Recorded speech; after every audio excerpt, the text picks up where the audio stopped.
The cold night darkness enveloped the forest, filling it with an eerie silence. A light breeze passed through the ancient trees, making them creak softly. Emma wrapped herself tighter in her sleeping bag, feeling the chill creeping through the fabric of the tent. Jake was breathing nearby, evenly and deeply, lulling her with his calmness. But suddenly, the silence was shattered by a sharp sound, as if something heavy had broken through branches nearby. Emma's eyes shot open, her heart pounding in her chest, and her blood freezing in her veins. This was not the sound of ordinary forest animals. The branches had snapped with such force as if something large and clumsy was moving through the woods. "Jake," she whispered softly, nudging him with her elbow. Jake opened his eyes and, realizing immediately that something had alarmed her, froze. The forest was once again filled with an ominous silence. But in a moment, as if in response to her fears, a new sound echoed, a dull, rhythmic thudding. As if something heavy was hitting the ground. Far beyond the trees, there were footsteps or blows, but not ordinary ones. They were strangely measured as if someone was beating an unknown rhythm. "Do you hear that?" Emma whispered. Jake nodded silently. He tensed, listening to the thuds, which were becoming more distinct. It was as if someone or something was moving in the darkness, drawing closer to their camp. The noise was unnatural, alien to this place, this time. Emma squeezed Jake's hand tighter. He slowly propped himself up on his elbow and, trying not to make any sudden movements, reached for the flashlight. But before his hand could grasp it, the thudding abruptly stopped, replaced by sudden silence. They both held their breath. Whispers, barely audible, but clear enough to understand, someone was speaking. But who could it be in such a remote wilderness? The sounds were coming from outside, surrounding them on all sides. Could it be animals? Emma whispered, though deep down, she knew it wasn't. Jake slowly shook his head. Something was wrong. He could feel it in his very core. Jake slowly sat up, listening to every sound outside. The whispers continued, quiet, like indistinct words swaying with the wind. Emma still clutched his hand, but now her fingers were trembling.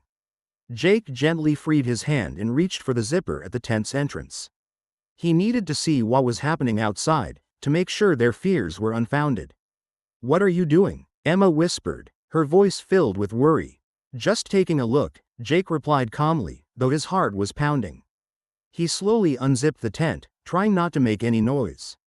A light, cold breeze immediately blew inside, brushing against Jake's face, and plunging him further into the darkness and uncertainty. He cautiously poked his head outside. Before him lay the dark expanse of the forest. Faint moonlight filtered through the branches, casting dim outlines. Nothing seemed unusual: trees, bushes, a thin layer of grass on the ground. But something was wrong. The forest seemed too quiet, too empty. He saw no movement, no animals, not even the faint flutter of a bird's wings or the scurrying of small creatures. Instead, the forest seemed to be frozen, as if waiting for something. Jake stepped out of the tent, carefully treading the ground, trying not to make any unnecessary noise. His eyes darted around, searching for something, any sign of danger. However, he saw nothing but the huge dark trees standing like silent sentinels around their camp. The whispers seemed to have stopped, but the tension in the air was palpable, almost tangible. And then he heard that rhythm again, a faint thumping sound coming from deep within the forest. The same as before, but now stronger, as if someone was deliberately hitting the ground with a stick, creating an eerie, unnatural beat. "Do you see anything?" Emma asked softly, still inside the tent. "No," Jake replied, though his voice betrayed a slight tremble.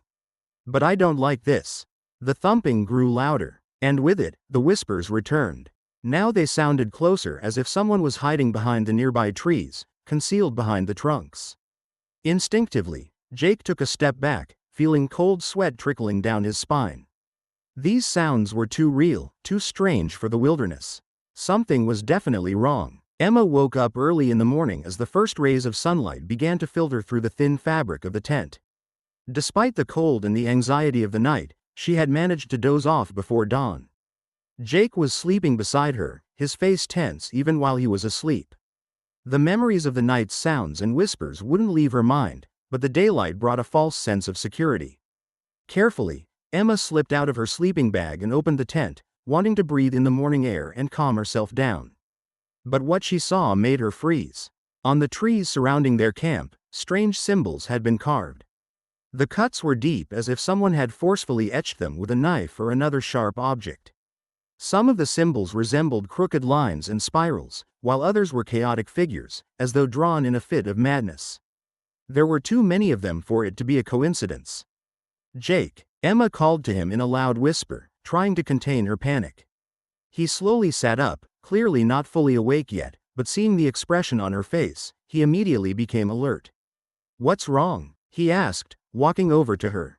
She silently pointed at the trees. Jake frowned, inspecting the carvings. He cautiously approached one of the trees and ran his fingers over the fresh cuts. "What the hell is this?" he muttered to himself, surveying the area. "Do you think it could have been animals?" Emma asked, though her voice carried a tone of disbelief. "No," Jake shook his head. "Animals can't make cuts this precise. This was done by a person." He took a few more steps, examining each tree around them.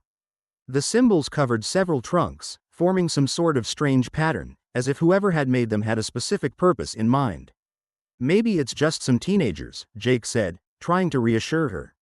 "Local pranksters. They probably saw our camp and decided to have some fun. You know how it goes. They must have left during the night." Emma remained silent, her eyes fixed on the carvings. Her intuition told her that this was much more serious. Whether it was a prank or not, someone had been there during the night. She couldn't shake the feeling that it was connected to the whispers and the thumping sounds they had heard. "But how could they get this close without us noticing? We would have heard if someone was nearby," she said, her voice filled with concern. Jake tried to smile, but it came off forced. "We were scared. Maybe they just slipped by while we were listening to those noises. Look, there's nothing dangerous here. The symbols are just a stupid trick to scare us." Emma nodded, but deep inside, an unsettling feeling was growing. This didn't feel like a simple prank. The symbols seemed too ancient, too deliberate. The sun climbed higher, flooding the forest with golden light, but neither Emma nor Jake could feel its warmth. The strange symbols on the trees had consumed all their attention, and the tension grew with each glance at those ominous signs. Trying to hide his anxiety, Jake helped Emma fold the tent and pack their gear. But even his calm demeanor was beginning to fade. "We need to leave," Emma said as they finished packing. "It's not safe here. I don't want to stay another night." Jake nodded thoughtfully, looking around as if hoping to dismiss it all as coincidence. But he knew Emma was right. "Yeah, let's just get out of here. We can find another place or head back to town. It's strange, but nothing we can't handle." They quickly finished packing and headed toward the car, parked in a small clearing just beyond their camp. Both had a growing sense that they needed to leave as soon as possible, as if the forest itself was urging them to flee. When they reached the car, Jake suddenly stopped, his heart sinking. "No," he muttered quietly. Emma stepped closer and saw what made her shudder. All four tires of the car had been slashed. Deep, clean cuts ran along the sides, leaving them completely flat. The car sat helplessly, like a trapped animal, unable to move. "Damn it." Jake rushed to one of the tires, examining the damage, but quickly realized there was no way to fix it. "This isn't just a prank. Someone did this on purpose, to stop us from leaving." Emma stood frozen, her breathing quick and uneven. Panic was creeping closer, but she tried to keep control. "Who could have done this? And why?" she whispered. But before Jake could answer, her eyes fell on the windshield. She slowly walked closer and froze. Written in red paint across the glass were the words, "You were warned." Emma felt her legs almost give out beneath her. The words felt like a sentence, as if their presence here had violated some forbidden rule. Everything that had happened over the past hours suddenly gained a chilling clarity. Someone had been watching them from the beginning. Jake looked at the message, then at Emma. He tried to hide his panic, but it was already visible in his eyes. "We can't stay here," he said firmly. "We'll find another way out. We'll walk to the road and hitch a ride." Emma nodded, though her voice trembled. "Jake, I'm scared." He walked over, hugged her, and whispered, "We'll get through this. We're leaving now." They grabbed whatever they could carry, leaving the rest of their gear in the car. As they walked away, Emma couldn't take her eyes off the blood-red words on the windshield. She knew, these woods wouldn't let them go so easily. Emma and Jake walked along a narrow forest path, guided by the navigator, but the tension in the air didn't ease. Silently, they moved forward, trying to ignore the heavy thoughts and memories of the strange sounds and symbols. The forest, which had seemed so picturesque and peaceful the day before, now seemed to breathe with menace. The navigator showed that the nearest town was about 10 miles away. And if they kept a brisk pace, they could reach it in a few hours. Jake periodically checked the directions on his phone, making sure they stayed on the right track. They knew they had to move as quickly as possible while there was still daylight. "We'll make it," Jake said, more to reassure Emma than himself. Emma nodded, though her mind was elsewhere. She couldn't shake the feeling that they were being watched. Every rustle of the wind or crack of a branch felt like a signal that someone, or something, was still observing them from deep within the woods. She kept glancing back but saw only trees and their long shadows filling the space around them. "Do you think they're still nearby?" she asked quietly. Jake squeezed her hand, trying to sound confident. "I don't know, but we're far from the camp now. If it's locals, they won't follow us. Just keep moving." They quickened their pace. The forest was becoming denser, and the sunlight, filtering through the leaves, barely touched the ground now. They were surrounded by towering pines and firs, their trunks reaching skyward as if watching over them. The usual distant sounds of the city were completely absent here, leaving only the forest sounds, which now felt more threatening than ever. After several miles, just as the tension was beginning to fade, Emma suddenly noticed something strange. She stopped and tugged Jake's arm. "Wait, is that the same tree?" Her voice trembled. Jake looked at the tree trunk, marked with strange symbols, exactly like the ones they had seen around their camp earlier. The lines, curves, and spirals appeared once again on the trees ahead. "Damn it," Jake muttered. "Have we come back to the beginning?"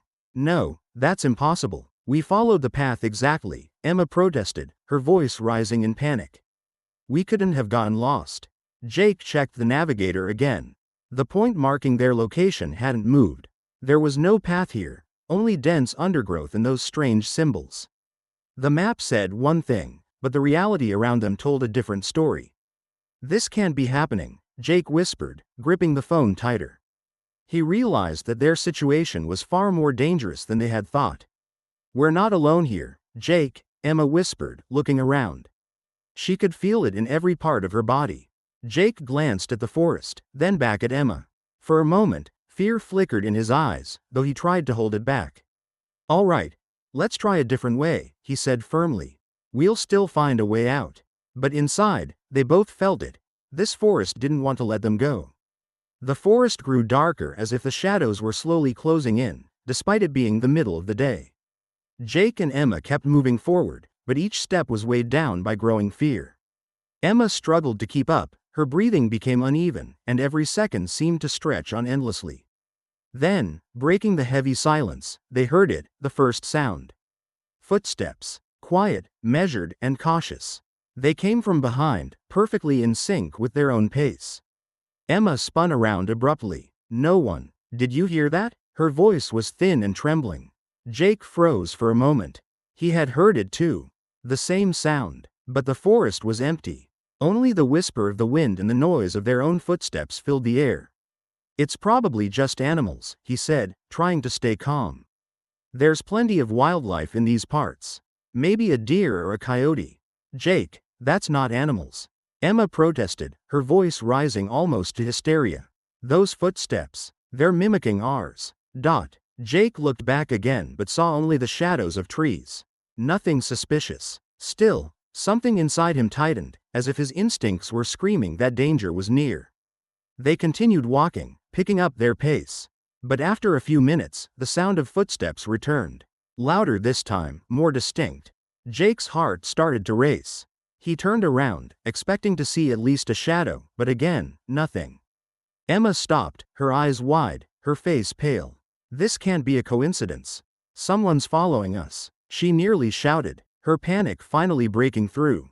Jake placed a hand on her shoulder, trying to calm her. "Emma, listen, we can't panic right now. I don't see anyone, and it's probably just animals or the wind. Let's stick together, and we'll be fine." But Emma shook her head, her eyes full of fear. "It's not the wind. It's not animals. Someone is following us, Jake. I can feel it." Jake took a deep breath, feeling the anxiety rise inside him. He knew they couldn't stop, but there was no longer any point in dismissing her fears. He heard it too. Whatever was making those sounds remained unseen, but it was clearly tracking them. "All right," he said quietly. "We'll move faster. If someone really is behind us, we won't give them a chance to catch up. Stay close, okay?" Emma nodded, though her breathing was becoming more rapid. They started moving quickly, almost breaking into a run. But the footsteps followed, echoing through the forest. Every time they looked back, they saw nothing but the dark silhouettes of trees. With each new sound, their fear became more tangible, and the forest seemed to grow more hostile with every step. They had been walking for hours, their breaths growing heavier, yet the footsteps behind them showed no signs of stopping. Every sound in the forest made Emma flinch nervously, while Jake gripped her hand tighter, trying to maintain the illusion of calm. Suddenly, through the thick line of trees, a strange silhouette emerged. It was a house, or what had once been a house. "Look," Jake pointed ahead. "An abandoned cabin." Emma gazed at the dilapidated structure. Fear flickered in her eyes, but she knew they had no other choice. Perhaps they could take shelter there, at least for a while. The house was old, its wooden walls cracked, and parts of the roof had collapsed. The windows were broken, letting in what little light remained. At first glance, it seemed long abandoned, yet an unsettling energy radiated from the cabin. "We can't stay here," Emma whispered. But Jake was already heading for the door. "It's the only shelter for miles," he replied. "We need to check it out." They cautiously stepped inside. The floor creaked under their feet, and the air was stale, as though the house had stood untouched for centuries. Jake scanned the dim room, noticing traces of long-lost life. Overturned chairs littered the floor, and an old wooden table sat in the corner, coated in dust. Then Emma froze. The same symbols they had seen carved into the trees covered the walls of the cabin. They were everywhere, etched into nearly every surface, as though someone had obsessively repeated the marks over and over. The familiar curved lines and spirals looked even more sinister here, as if they were invoking an ancient force that should have remained forgotten. "These are the same symbols," Emma whispered, her voice trembling.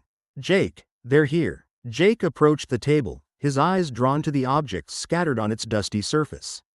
Among them was an old knife, inscribed with ancient runes along the blade.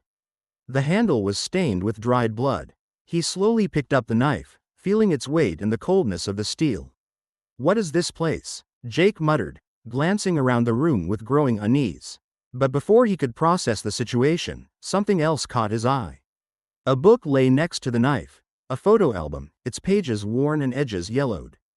Jake carefully opened it, and what he saw on the first few pages made his blood run cold. The photos were of them, Emma and Jake. Pictures were taken when they first arrived in the forest, setting up their campsite.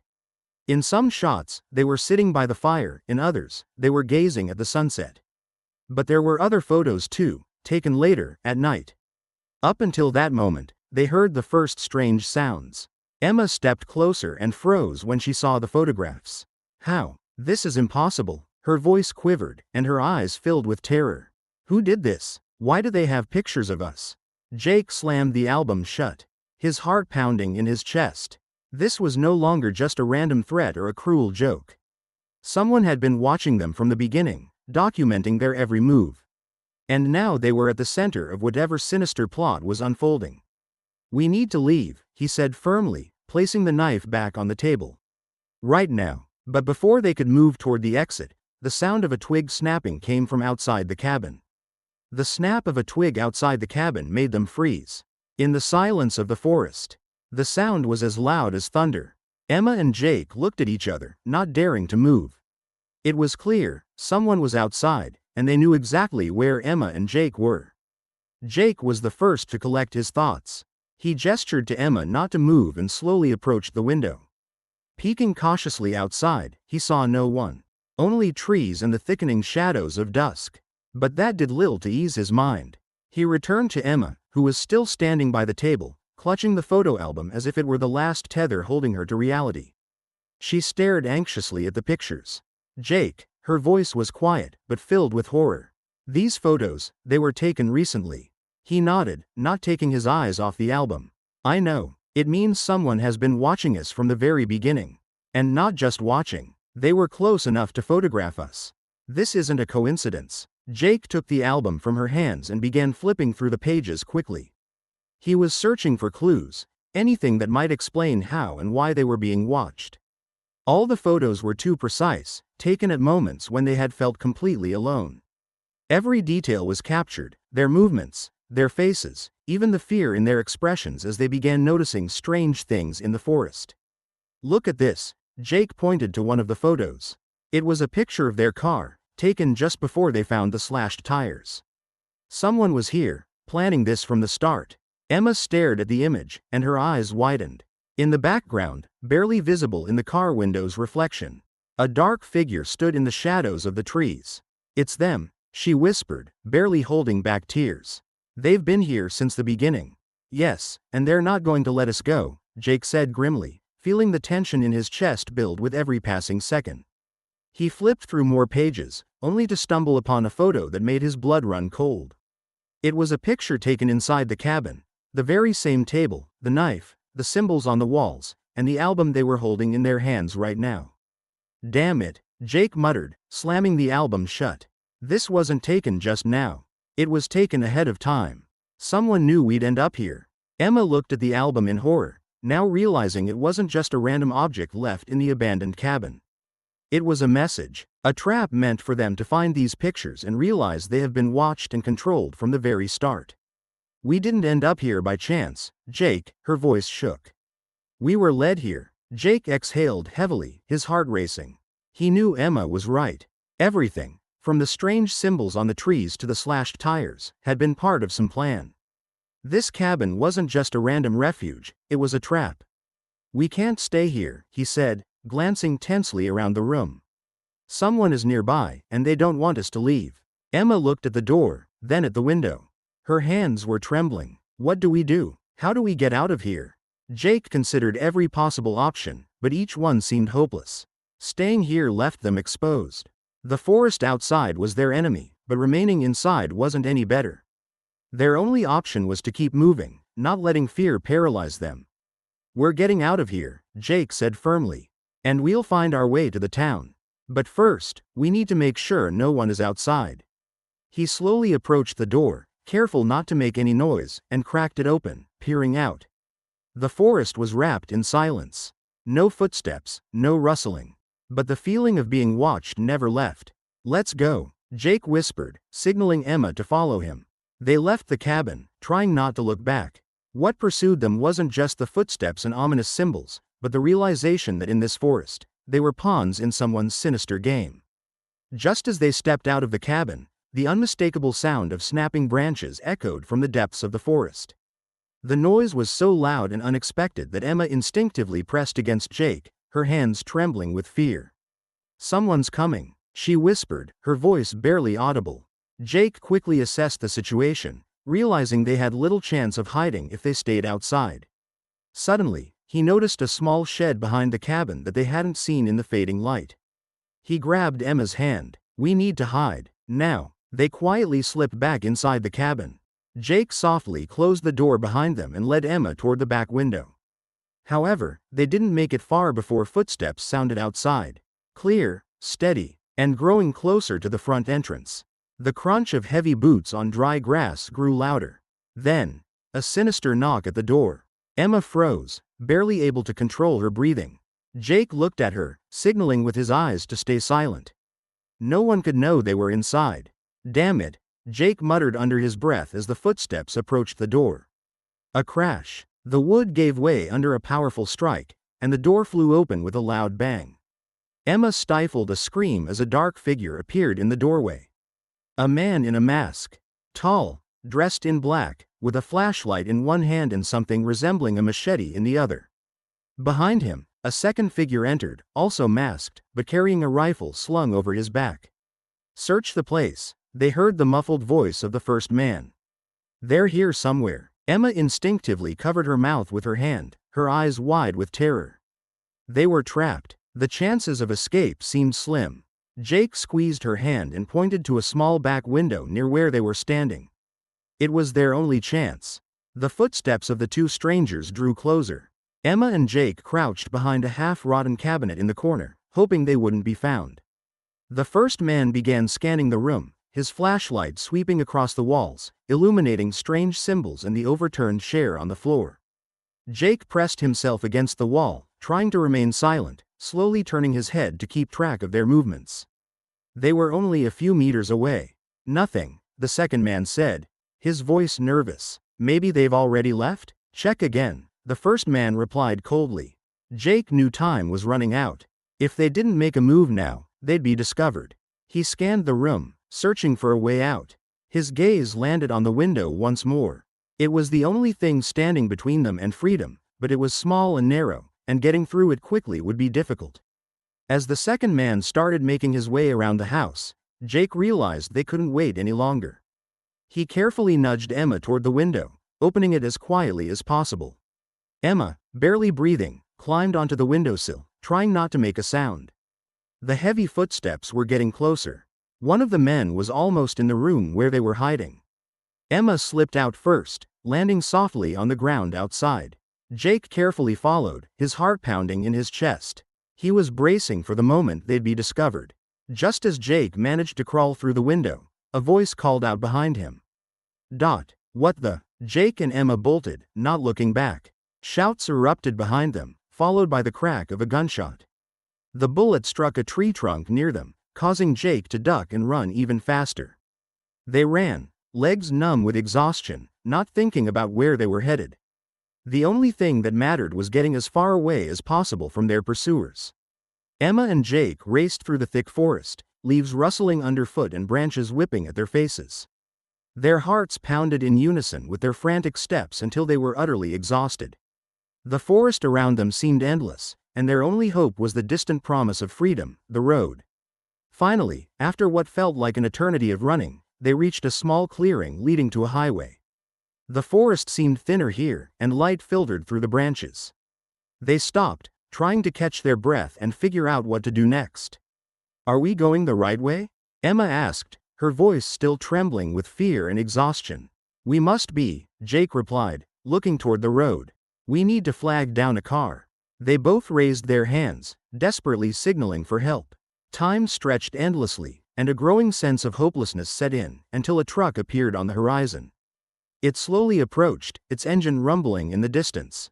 This is our chance, Jake shouted, waving his arm higher. The truck crept to a stop at the edge of the road. The driver, an older man with kind eyes and gray hair, looked surprised. Hey, what happened? He asked, peering at them with concern. We need help, Emma blurted out, her voice shaking. We got lost in the woods, and there are people chasing us. The driver, whose name was Harvey, furrowed his brow, studying their faces. It was clear he realized this wasn't a joke. With a worried nod, he opened the door. All right, hop in, I'll take you to the nearest town. But you'll need to tell me everything. Jake and Emma quickly climbed into the cab, feeling the safety of the truck as it finally carried them away from danger. Harvey started the engine, and the hum of the motor filled their ears.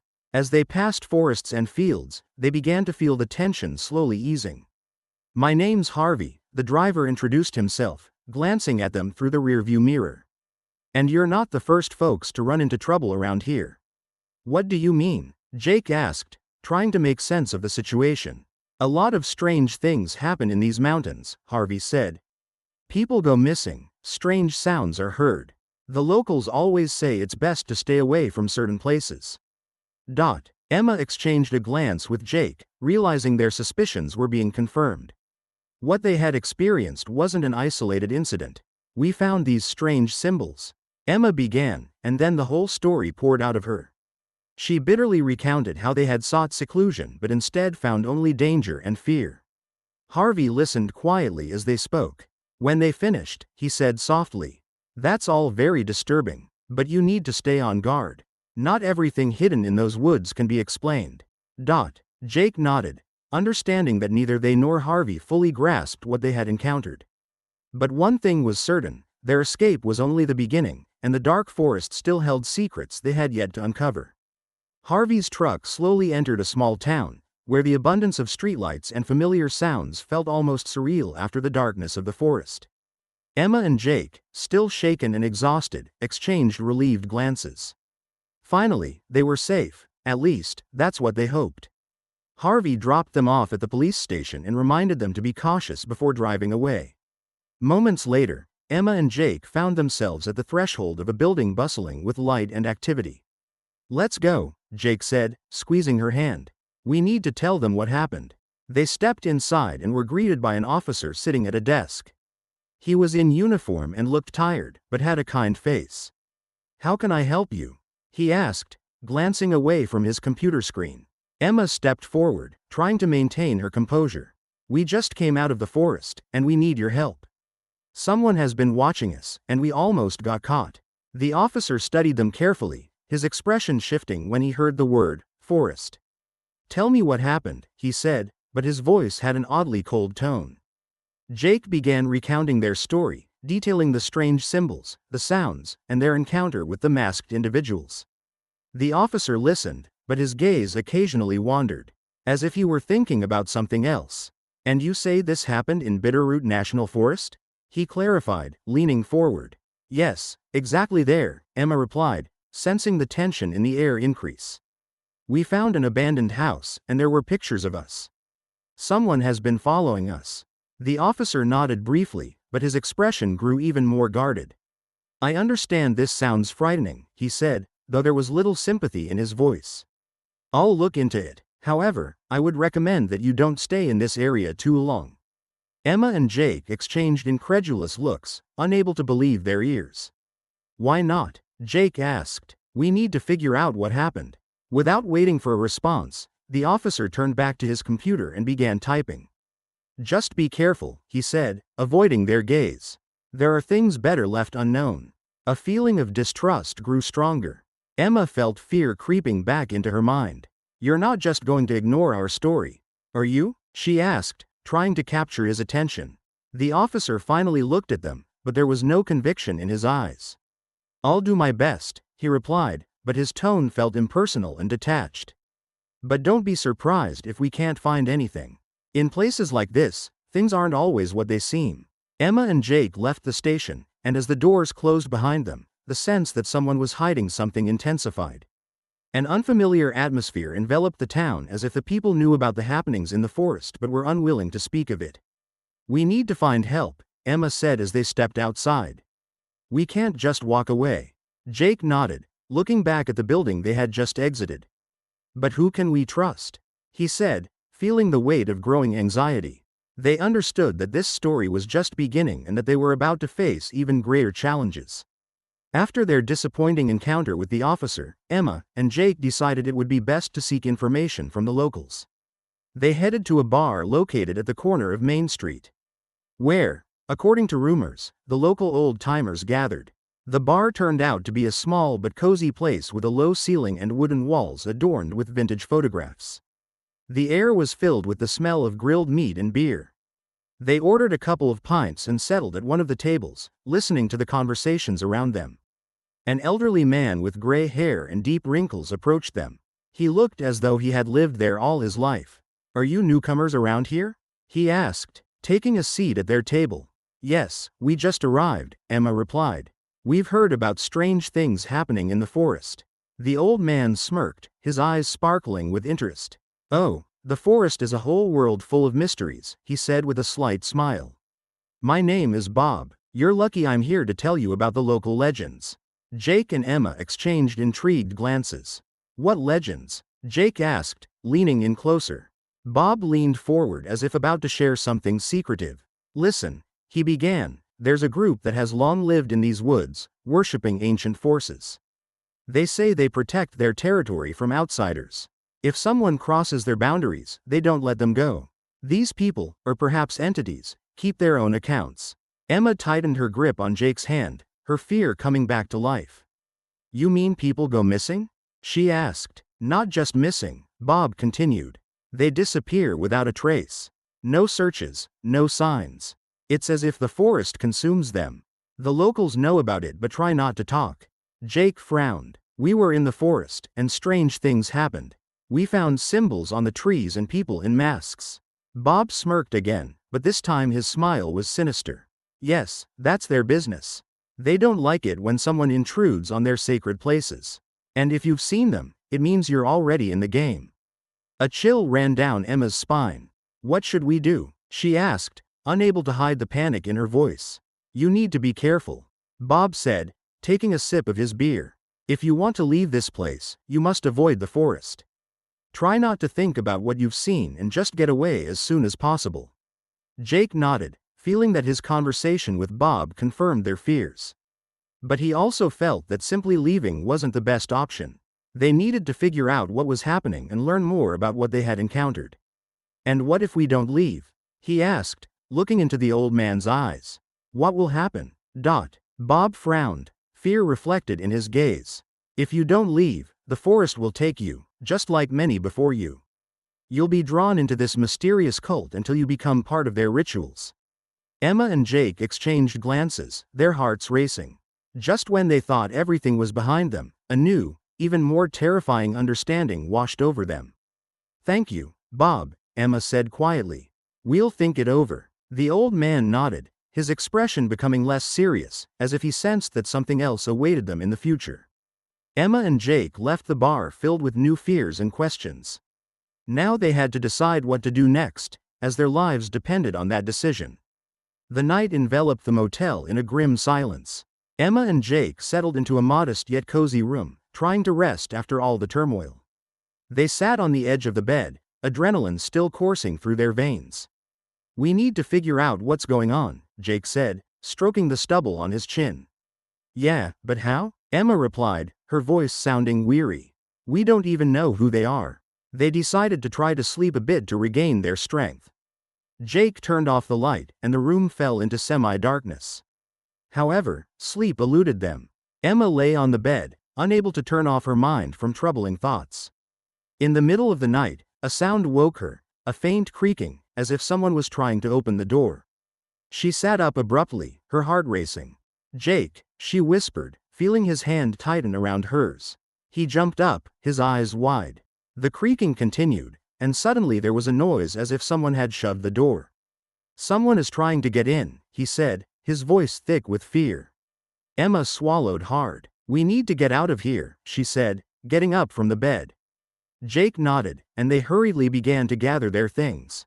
At that moment, the door burst open with a bang, revealing a silhouette. A tall man in a mask stood in the doorway, holding a gleaming object that looked like a knife in his hand. "Run!" Jake yelled, grabbing Emma's hand. They dashed for the window, flinging it open in one swift motion. Emma climbed out first, followed by Jake, who quickly vaulted over the sill. The night was dark outside, and the air was filled with the fresh scent of evening. "Faster," he whispered, glancing back. They sprinted toward the parking lot, where Harvey's truck was parked. Each step echoed in Jake's chest like the loud tolling of a bell as screams and footsteps sounded behind them. Ignoring their fatigue, they covered the distance to the truck, but Jake's heart raced with fear when he saw that Harvey had left it open. It was strange, but right now it was their only hope. "Harvey!" Jake shouted, but the only answer was silence. They jumped into the cab without waiting for someone to find them. Jake quickly started the engine, the sound roaring through the night. "Go, go!" Emma screamed, her voice laced with panic. He turned the key, and the truck roared to life as Jake quickly tore away. Leaving the motel behind, every bump and turn felt endless, but they couldn't afford to look back.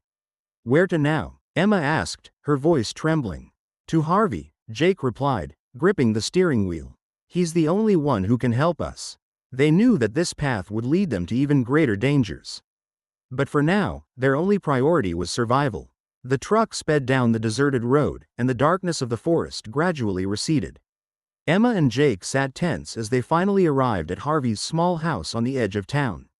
It looked as though he had been expecting them, as the door was already open.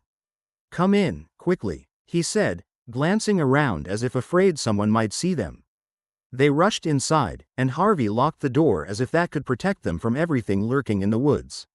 It was warm inside, but the air was thick with tension. "What happened?" Harvey asked as they caught their breath. Jake briefly recounted how they barely escaped from the motel and how they had been pursued. "They won't stop," Harvey said, his face turning serious. "I knew you would be in danger." "Knew?" Emma couldn't hide her astonishment. "Why?" Harvey lowered his gaze as if searching for the right words. "I was part of that group. A few years ago, they worship ancient forces and crave sacrifices. The old man's words hung in the air like a heavy cloud. Emma and Jake exchanged glances, realizing that the story was becoming even more frightening. "Why did you leave?" Jake asked, trying to process the information. "I saw that they were looking for someone," Harvey continued, his voice trembling. "I couldn't be a part of it. I left the group, but they didn't forget. They seek suitable people for their rituals. And if you've caught their attention, they won't stop until they find you." Emma felt a chill run down her spine. "What can we do?" she asked, unable to hide her confusion. "You need to leave this town," Harvey replied, clenching his hands. "But it's not that simple. They control the area and know how to track you." "How did you know they were hunting us?" Jake asked, his voice growing more tense. "I see the signs, the symbols they leave behind, and other things that indicate they're active again. I thought they had forgotten me, but I feel their presence, and now they know about you." Emma squeezed Jake's hand. Everything felt insane, but they couldn't ignore that Harvey was telling the truth. Questions swirled in her mind. How could they escape this nightmare? Did they have any hope at all? "We can't just leave," she said. "We need to find a way to stop them." Harvey pondered, looking out the window at the dark trees surrounding his house.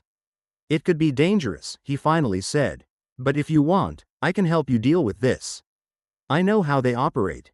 Jake and Emma knew their decision would be risky, but they couldn't afford to run away when everything was at stake. Now that they knew the truth, they couldn't just hide. Dawn broke as Emma and Jake, filled with determination, set out with Harvey toward the abandoned farm he had mentioned. He said that was where the group gathered for their rituals, and they had a chance to stop it before it was too late. The farm looked deserted, overgrown with grass and wild vegetation. Against the gray sky, its outlines seemed like a grim omen. Emma and Jake felt the tension mounting with each step. Harvey walked ahead, occasionally glancing back, as if he knew they might be watched. "We need to be careful," he said quietly. "If they sense our presence, we won't stand a chance." As they approached the old house, Emma noticed how the forest around them became increasingly dense and sinister. It felt as if the trees were listening to every step they took. Upon entering the house, they immediately felt something strange. The air was heavy, pressing down on their chests. In the center of the room, they stumbled upon a makeshift altar surrounded by strange symbols that they had seen on the trees. "This is awful," Emma said, her voice trembling with horror. "This place, rituals have been conducted here." Harvey stepped closer, but at that moment, his face contorted. Emma noticed him flinch as if sensing something threatening. "Harvey, what's wrong?" Jake asked, feeling that something was amiss. Harvey started, but then his voice changed, and he took a defensive stance. "I couldn't tell you everything." Jake and Emma exchanged glances, realizing that something had shifted in their relationship at that moment. "What were you hiding?" Emma asked, feeling fear rising within her. "I didn't just leave the group," Harvey said, his voice cold and detached. "I was one of them. I came here to lure you in." At that moment, figures in masks emerged from behind the altar. Surrounding them, Emma and Jake realized they had walked into a trap. "We knew you would come," one of the masked figures said. "And you're not alone." They were closing in, and Emma felt her heart pounding in her chest. She grabbed Jake's hand, and together they stepped back. "We won't be victims," Jake shouted, his voice loud and confident. "We're here to stop you," Emma added, trying to keep her composure. The figures froze, and for a moment, silence hung in the air, but then one of the masked individuals stepped forward. And the struggle began. Harvey stood between them and their attackers, but his betrayal left no room for trust. Emma and Jake quickly made a decision: they had to fight to survive. They rushed toward the altar, hoping to use it as cover. Emma spotted an ancient knife lying on a table nearby, and as she grabbed it, she felt the energy of fear turn into resolve. "Stick close," Jake shouted as they began to retreat toward the exit. Now they had one goal: to escape this sinister place and not become part of the ritual they felt looming over them. But they needed not just to survive, but to stop those who had orchestrated it all. The final confrontation was just beginning. The confrontation at the abandoned farm had turned into chaos. Emma and Jake, desperately fighting against their fear, rushed toward the exit, trying to evade the hands of their pursuers. They knew they had to act quickly if they wanted to survive. When one of the masked figures got too close, Emma instinctively threw the knife at him. It struck his shoulder, and he fell to the ground with a scream. This bought them a little time. "Come on, faster," Jake shouted, pulling her along. They burst out of the house, but outside, other members of the group were already waiting for them. More out of instinct than thought, Jake grabbed Emma's hand and led her toward an old shed. They slipped inside and quickly began searching for a way to escape. "Is there anything we can use to slow them down?" Emma asked, glancing around. Inside the shed, they came across an old gas can. Suddenly, Jake had an idea. "If we set this place on fire, it might distract them," he exclaimed, not waiting for a response. Emma nodded, and they quickly got to work. Jake poured gasoline around the corners of the shed, while Emma looked for something to ignite it. She found an old rag and wrapped it around one of the metal objects to make a torch. "Done," she whispered. At that moment, they heard footsteps outside. Jake lit the torch and, taking a deep breath, threw it into the shed. Flames erupted, quickly engulfing the corners. "Let's go," he yelled, and they dashed toward the exit. As the flames blazed, they ran into the forest. The shouts and chaos behind them grew louder as the burning shed caught the attention of their pursuers. They sprinted a few meters without stopping until they reached a small hill where they could see the burning building. "We did it," Emma gasped, trying to catch her breath. "But we need to get to the road," Jake added. "This isn't over yet." They quickly veered off, avoiding tracks and sounds. With each step, the feeling of fear receded, replaced by determination. Finally, they reached a dirt road. "We're almost there," Jake said, stopping to check for any oncoming vehicles. A few minutes later, a passing truck appeared. Emma raised her hand, and the driver, seeing them, pulled over. "Get in." "What happened?" he asked, looking at their exhausted faces. They quickly recounted their ordeal, leaving out the details. The driver seemed to understand that they had a rough night. "I'll take you to town," he said as they climbed into the cab. As the truck pulled away, Emma and Jake exchanged glances, realizing this was their chance to start anew. "We'll never come back to these woods," Emma declared, her voice filled with determination. "Not for anything," Jake agreed, feeling the fear gradually fade away. A new life awaited them, filled with hope and dreams, free from the shadow that had haunted them for so long. They knew they were on the right path and would no longer allow fear to dictate their destinies. Several days after their escape from Montana, Emma and Jake began to settle into their new life. They rented a small apartment in a quiet town, trying to forget the past and regain a sense of normalcy. Sunny days turned into warm evenings, and it seemed that everything was finally falling into place. One day, while they were having breakfast, the doorbell rang. Jake got up to answer it and returned with an envelope in his hands. "This is for us," he said, a look of confusion in his eyes. Emma glanced at the envelope. Its surface was oddly crumpled, and there were no stamps on it. She felt a chill run down her spine. "Open it," she said, her voice trembling with anticipation. Jake hesitated for a moment, then tore open the envelope and pulled out a photograph. It showed their burned tent, smoldering in ruins, and in the corner, a message written in black marker read, "We're still here." Emma covered her mouth with her hand as the words echoed in her mind. "This can't be real," she whispered, her thoughts spiraling in different directions. Jake looked stunned. "How did they find us?" he asked, his voice filled with fear. "We left. We were safe," Emma struggled to say. They both realized that they might not have escaped the danger after all. This was not just a game, it had become their reality, one they could not run from. "What do we do?" Jake asked, his gaze sweeping the room as if searching for an answer. Emma felt panic boiling in her chest, but then she gathered her thoughts and tried to calm herself. "We need to find out who this is. We can't let them take control again." They looked at each other, understanding that their struggle was not over. Even being far away from those woods, they were still tied to what had happened. At that moment, Emma took a deep breath. She knew their lives had changed forever, but together, they could face any challenges. "We can't stay here," she said, her voice firm. "If they're still here, we need to be ready for the next step." Jake nodded, and they began to plan. Deep down, they understood that their fight would be long, but now they had something greater, faith in each other and a determination not to give up. And though the shadow of the past still loomed over them, they were ready to confront it head on.